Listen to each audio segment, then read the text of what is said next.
We live in a day and age where doubt is celebrated as a virtue and belief is often treated as a liability. Saying, I don't know, earns respect. Saying, I believe, can invite suspicion. My guest today knows that tension firsthand. Mary Jo Sharp is a former atheist turned Christian apologist, speaker, and author. She serves as the Director of Strategic Initiatives at Search Ministries, a national organization helping adults take the next step toward God through honest conversation. No pressure. With a background in philosophy and apologetics, Mary Jo works at the intersection of intellectual honesty, relational warmth, and spiritual formation. She's the author of Why I Still Believe and the Bible study, Why Do You Believe That?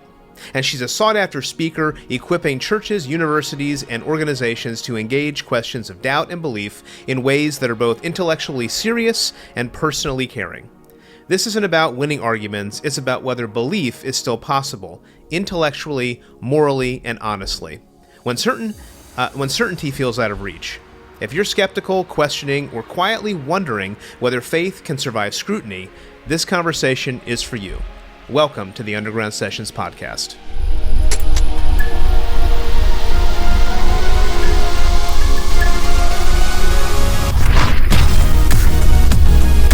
All right, well, Mary Jo, glad to have you on the Underground Sessions podcast. For those that are watching out there that maybe don't know who you are, do you mind just giving us a quick note about your background, who you are, what you do? Yeah, sure. So generally speaking, I'm a Christian apologist who never meant to get into apologetics. I'm from the Pacific Northwest. I'm from the Portland metropolitan area, and my heart's desire was to be a symphony orchestra conductor, and yet here we are doing not that. So I've been in ministry with my husband for almost 30 years. He was a local church minister, and I've had my own apologetics ministry for 17 years now. So that's I'm an author, I'm a speaker, I've been a professor. So that's who I am. Oh, very cool. So, yeah, that sounds like a right-hand turn from where you were initially planning on going. I did forget to ask you in our pre-recording questions. So Portland is home of, is it Voodoo Donuts? That's the famous donut place out there that I really want to get out to and experience. Yeah. Okay. Yeah, that's the place. It's funny that they're the ones that everybody knows. It's because of how crazy they got with their donuts. So. Oh, okay. All right. Is there other more famous donut shops out there that we should know about? I would eat Blue Star Donuts if you come to Portland, but Voodoo is the one that, they got themselves in trouble for like coating their donuts in Pepto-Bismol and having aspirin-laden donuts and stuff like that. Okay, good to know. That's you heard it here. They don't do that. They don't do that anymore, right? That's but yeah, that's the story behind them. Good. All right. Well, you're pretty open, I think, in your books and your writing and speaking about being a former atheist. What finally made disbelief to you feel insufficient? What was the turning point for you? Yeah, that's really a great question. Like, I didn't even know that I was atheist, right? Because as a child and as a young adult, I'm not a professional philosopher working through the arguments, but I did keep noticing things that my disbelief really couldn't account for. And part of those was just where I was raised, this beautiful part of the world, the mountains, the forests, the Pacific Ocean. I had this overwhelming sense of beauty and meaning behind all of this. But my dad was a huge Carl Sagan fan, and he sort of exposed me to this view that the universe was vast and indifferent towards us. It was this vast universe that was indifferent towards the pale blue dot on which we were on. And so there was a sort of disconnect for me between the two. And I started to ask some big life questions, like, why do we all have this deep sense of right and wrong? Why does music speak to us transcendently? Why does it point us to something other than, just an emotional moment, like beauty does? And I started to ask, where did we come from? How does intelligence emerge from non-intelligence? And what's wrong with the human race that we can't seem to live up to our own standards? And so over time, these sort of philosophical thoughts started to make more sense to me within the Christian worldview. I was actually witnessed to by my former band director, and he asked me, basically gave me a Bible and asked me to read it. And what I found was that my disbelief, well, in the Bible, I found those answers to like, what does this all mean? Where's this right and wrong come from? How did intelligence get here? Those sorts of things. And then I found that my disbelief kept asking me to sort of explain away what felt most real and significant about being human. Well, as you made that cross from skepticism to faith, was there anything that really, really surprised you that you hadn't seen coming? Yeah, honestly, it wasn't really just about faith itself. It was more about the professing faith community and the eventual hypocrisy that I saw coming forth from that community. Because I sort of naively, I'm an idealist, and I sort of naively come into this community expecting people to be awestruck by creation like I was, that felt the moral accountability to a being who is powerful enough to create this amazing universe in which we live. And as I got into the church and then as we got into ministry, that's not really what I found. Instead, I encountered a lot of, I will say up front, I encountered a lot of humanness, a lot of it tends to happen in the church. Yeah, right. Things that humans struggle with: pettiness, tribalism, just mean-spiritedness. And I saw people who were more concerned with social conformity than with the truth of Jesus or with their own transformation in Christ. And so that was a disorienting experience because, I'd become convinced that Christianity was true, but around me, I saw people who had believed it for a very long time, but didn't really seem moved by it, like not enough for it to be a consistently life-changing thing in their life. And that really caused me to wrestle with, what do I do with this? What do I do with this? Yeah. And I had to recognize, and I guess this is one of the things that surprised me the most, I had to recognize that the truth of Christianity doesn't depend on the Christians living it well. Yeah, that's a really good point. Also in your background, and maybe this gets us into another question, you have a background of being in the Pacific Northwest, which I know a number of people who I'm friendly with who are from there, as well as having been there myself, and then also some time in the Deep South. Those are two very, very different cultures. So being in Portland right now, which is, as far as I understand it, one of the most post-Christian cities in America. What does skepticism look like there compared to the Bible Belt from when you spent your time there? I imagine quite different. Yeah. I mean, I gotta say up front, it is one of the, if you look at the statistics about religious participation, Portland proper in Multnomah County is very low. They're very low in reporting as far as, are they religious? And you move out to the broader Oregon, you find people who are, you find higher rates of Christianity and religion in general. But yeah, Portland, I'm a Portland native, and honestly, I love the city's quirkiness and their weirdness. I've got some of that myself.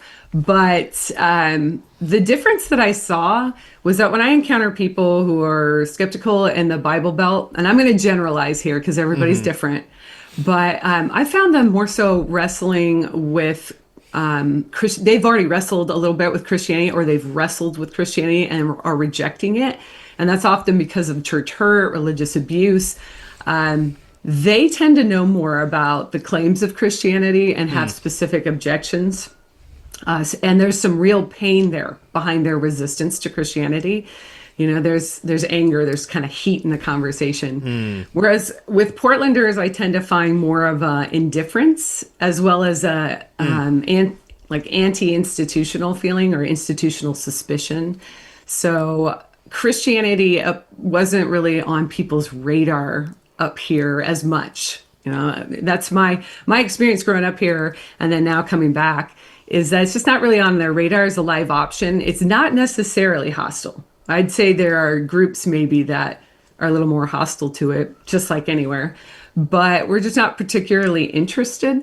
And I think what affects that is we have that title of sort of spiritual, not religious, which goes back to that anti-institutional feel. So people are open to spirituality, transcendence, meaning, practices from various traditions, but they're more reluctant to commit to a single framework or a set of truth claims. So I think that's the deeply relativistic feel up here and the anti-institutional context. So it's a challenge in that you're trying to make Christianity culturally intelligible up here. Culturally intelligible to people that don't know much about it, right? Or they have some assumptions about it.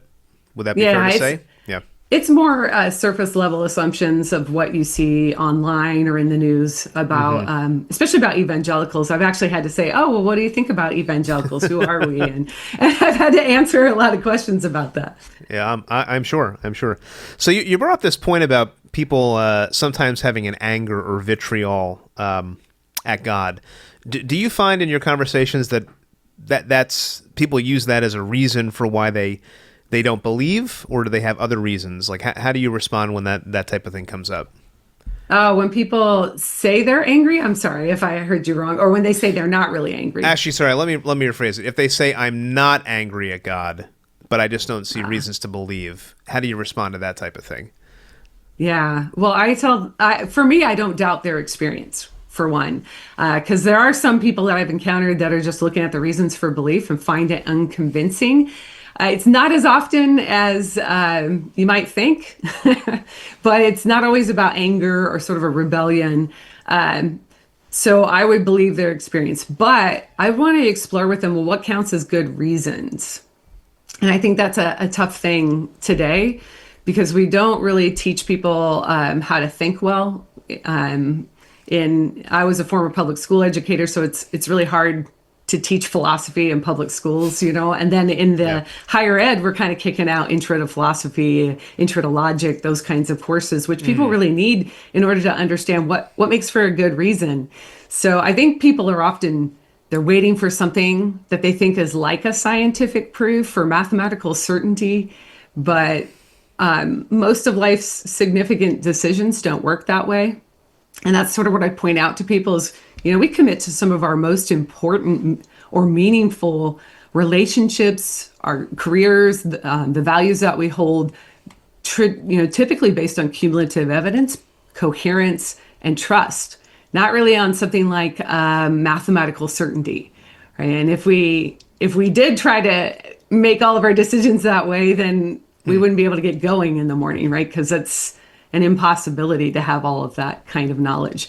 So I would ask, what counts as a good reason for you? Do they even know what good reasons are when it comes to something like God, a metaphysical reality, faith? What are you applying a standard for this knowledge that you don't apply anywhere else in life? Those kind of questions. Yeah. Do you find that? Sorry, this isn't on the list, but it made me think about this. Do you find that because we live in such a, let's just say, emotive culture where people are often making emotional reactions to things, that it gets in the way of them thinking clearly about asking good questions? Yeah, I do. It's Dallas Willard. He's a philosopher who once said, emotions or feelings, I think he said, feelings live on the front row of our lives like unruly children clamoring for attention. That's a good illustration. Yeah. And it's not that we should dismiss people's feelings, because that's obviously the emotional and the intellectual are both part of our experience, right? It's part of what we deal with. But at the same time, I find people will put up intellectual objections without considering that there may be an emotional connection as well. Yeah, for sure. So in your work, what would you say are the most common, if we just focus on intellectual objections to Christianity? Are they actually intellectual, or are they emotional or moral? Ooh, that's a good question. Yeah, I tend to think nowadays people are focusing more on the, not is Christianity true, but is Christianity good for the world? Do you find that to be the case? Yes, I think that's is it not just, is it true, but sort of, does it work? Does it work morally? And right. I think that's a really big question, because one of the intellectual objections that still comes up today is the problem of evil. Like it never goes away. The problem of pain and suffering is usually how Yeah. it's framed. So why would God allow it? Pain and suffering. But then you find underneath that that's really coming from processing their own pain or trauma. And there's sort of a deep moral conviction to it too, which is they're trying to struggle with a God who we say is perfectly good, but allows this evil to be present in the world. So he seems morally culpable to them. And one of the things I found about that is not a lot of people have dug very deeply into the arguments for why does God allow evil. So when I show them like 20 different theodicies and defenses, they're like, what is this? So I didn't know this existed, right? right. I'm like, this is the age old question. It goes back to Job, the first book of the Bible. I know chronologically, we don't usually read the Bible chronologically, but Job would be chronologically the first. And there's the problem of evil going down right in that book. And then philosophers have struggled with this question for thousands of years. So we're still struggling with that intellectual objection, trying to figure that out. And so it's legitimate as far as a question, but it also is legitimate because they are struggling emotionally and morally with it. And I really find this a great place to go with people because if they're struggling with the morality of it, then they're struggling with, well, what is actually good and wanting good for mankind. And so actually, we have some common ground there, right? As a Christian, I too want what is good for man. I want what's going to cause humans to flourish. So we actually have some common ground morally underneath that question that we can kind of jump off from, because I think that question is hard to ground morally in like an atheism or a naturalism, but it fits squarely within the Christian worldview. For sure. Well, I think in your book, you argue that belief is not just about evidence, but about trust, which I agree. But how does that often land with skeptics who want certainty before commitment? Yeah, yeah. Isn't that all of us really? we, Probably. we really as humans, we really like to have stability and accountability, and we like to know what's going to happen, that bit of control. And certainty seems to be a way that we can, give ourselves some control over life when it seems chaotic. So I get that it's for skeptics who want certainty before commitment, and I'm pointing out, like, you got to follow the evidence. You got to have some trust here. I realize that's uncomfortable at first, but I point out typically that you're already living. We kind of talked about this already. You're already living by trust in every area of your life, every other area, in all of your decisions. And when I point this out, there's usually sort of oh yeah, right, like. You didn't get 100% certainty that the person you're marrying will always be with you and love you and care for you, right? But you married him anyway. You didn't get 100% proof that your career was the right path, but you invested and you went forth. So we make these kind of commitments all the time based on good reasons, accumulated evidence, and then trust. So we don't typically go for some kind of certainty before we'll commit. We do our due diligence in looking at things, and then we make I'm going to use it. I am going to use it, Bob. We make a leap of faith. Because you can only go so far before you have to make a decision, right? You're human, so you can never have all the knowledge in order to have that level of certainty. Yeah. There's a couple. Faith, oh, go ahead. Sorry. That's all right. Faith works the same way. Yeah. There's a couple camps up here that we've taken our youth to over the years, and they have these high ropes courses, and they have one that's called the leap of faith. So you have your harness on you, and you're jumping off and just trusting that rope is gonna catch you. And the reason the campground does that is to teach people what does it feel like to actually trust and jump off, even though you're not totally sure how it's going to go. And then the catch mimics what it's like to have faith in Christ. And that's a good thing, right? Trust is a good thing. It would be a miserable life to never trust at all.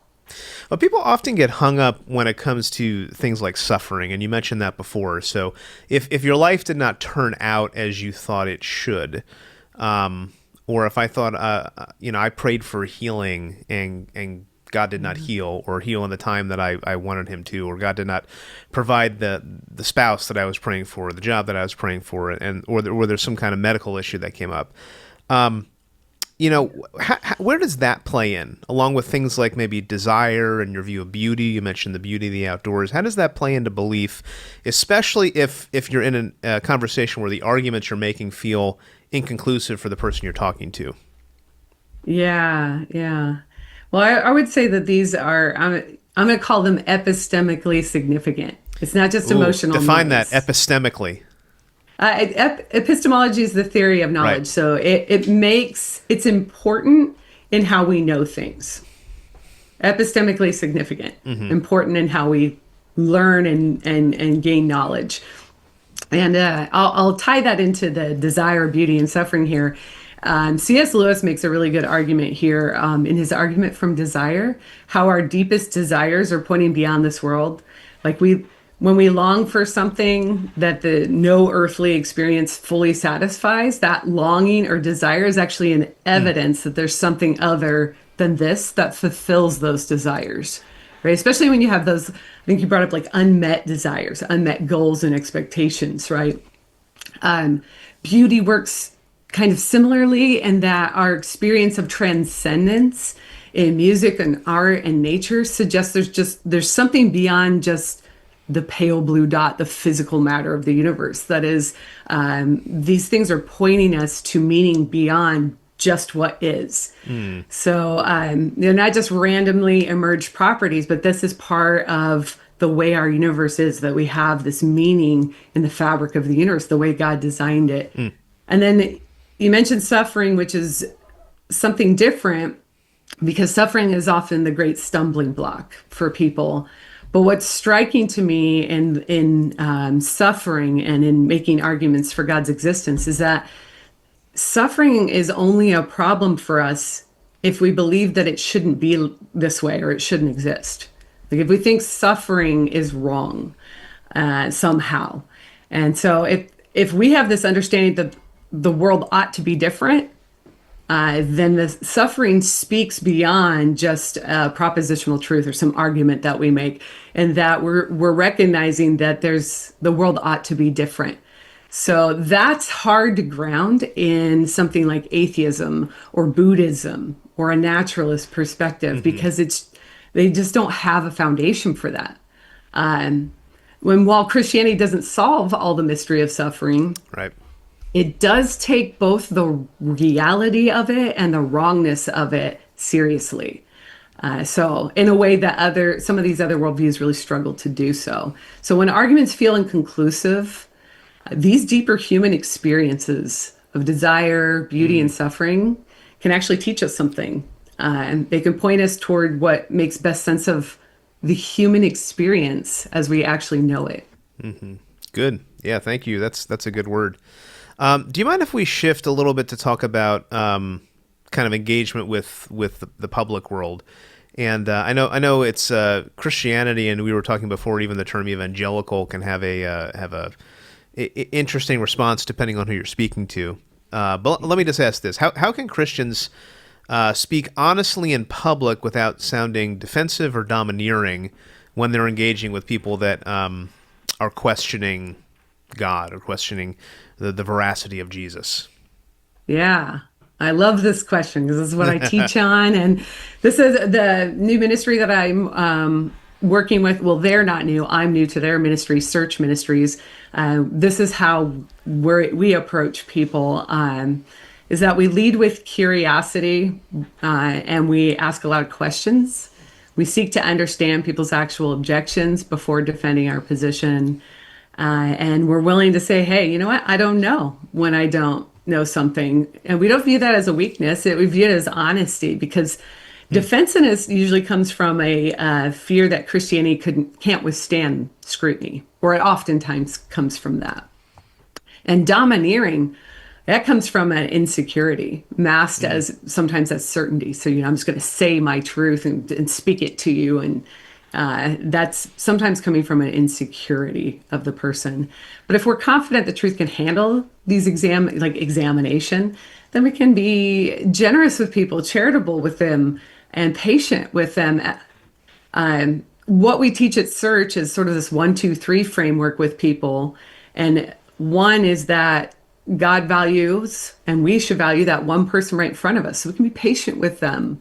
And then the two is that there's these two principles we adhere to, that people are on a journey. Like it's the spiritual journey is a process.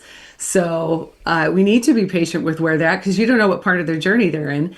And then the other principle is God's responsible for the results. And so that's not on us, right? And I think sometimes the domineering part is that we want to get them to the end, make the decision, Close push the that. deal. And yeah, close the deal. And we at Search, we're definitely stressing that's not your responsibility. That's God. That's the work of the Spirit. Right. And we also recognize that people have different barriers to belief. And so sometimes it's emotional. We've been talking about that. Sometimes it's intellectual. And sometimes that's mixed, right? You and I have been discussing that throughout. Yeah. And then there's also the spiritual side of human nature. We're fallen human beings. And sometimes we have, we push back against that, which is good for us. We tend towards evil rather than towards good.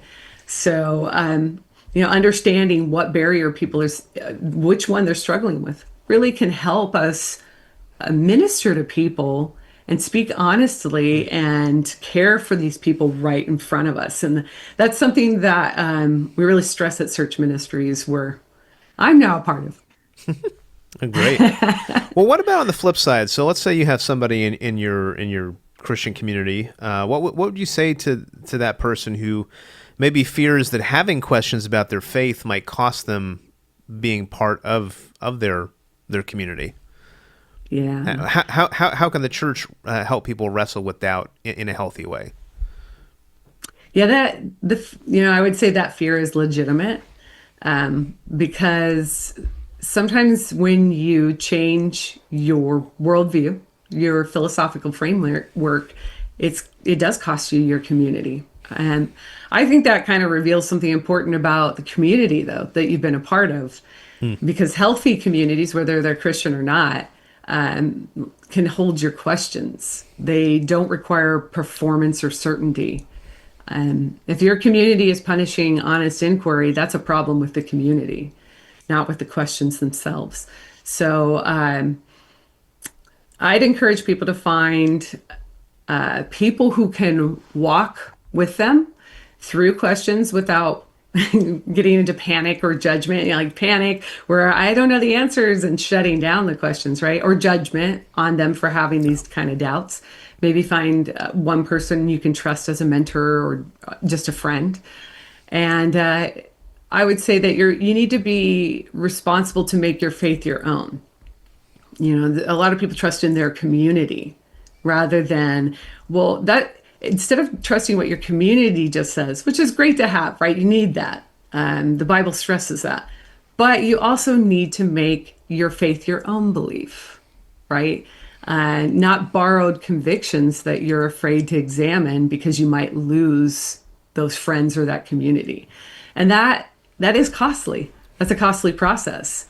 But a faith that you're afraid to question it could be fragile. Very fragile. And a faith that is wrestled with can be much more resilient.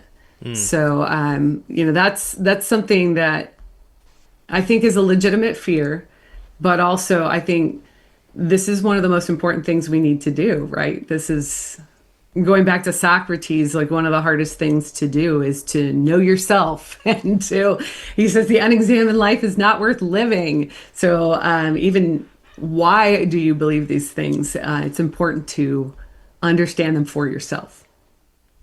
That's great. Well, maybe as we kind of come to the end of this conversation, if somebody was listening to this and let's say they're a thoughtful skeptic, what's one step you'd invite them to take without any pressure, even as they're listening to this?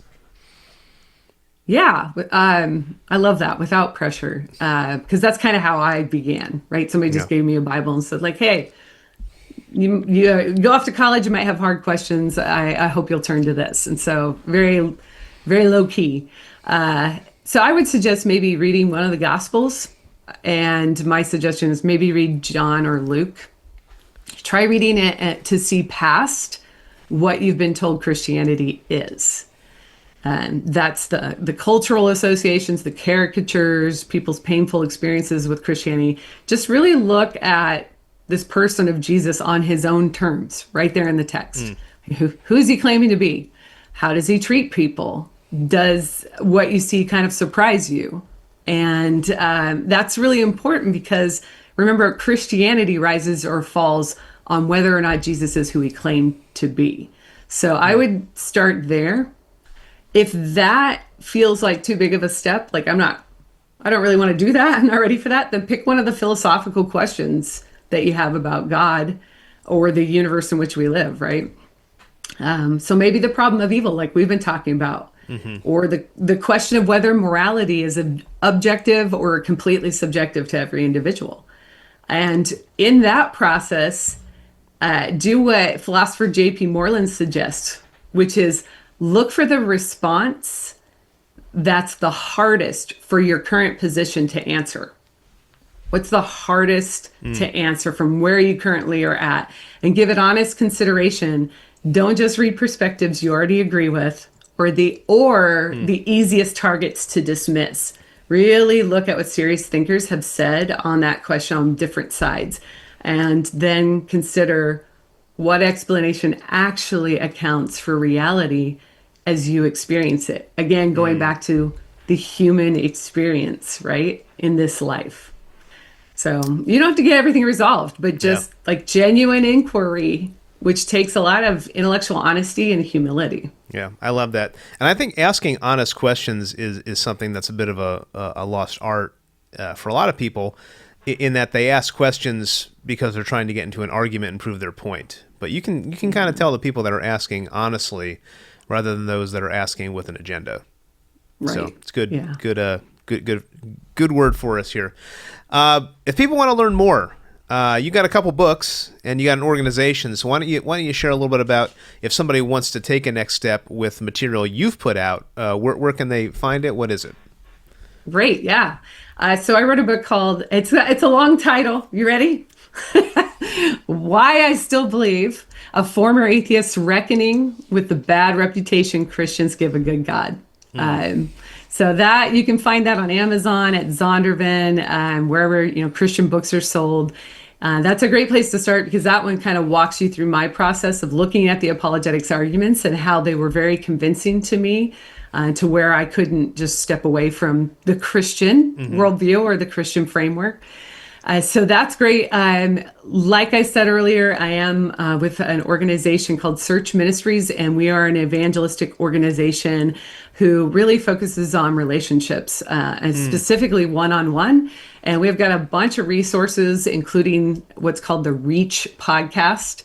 So you might want to check out the Reach podcast as well as reachothers.org. And I'm just starting to live over there. If you want to see where I've been, I'm all over Instagram. So you can just look up Mary Jo Sharp on Instagram. And nice. And then look forward to what we're doing at Search with the Reach podcast, and a lot of resources for you there to get going in thinking through your own beliefs as well as helping others think through theirs. Wonderful. Well, thanks so much for spending just a few minutes with us today. This was a really, I think, helpful conversation. I trust that those that are watching will have felt that way also. Thanks for the work that you're doing, for building the kingdom, and for spreading the love of Christ to our world. Appreciate it. Thanks for having me on. God bless. All right, and we'll see you next time on the Underground Sessions podcast.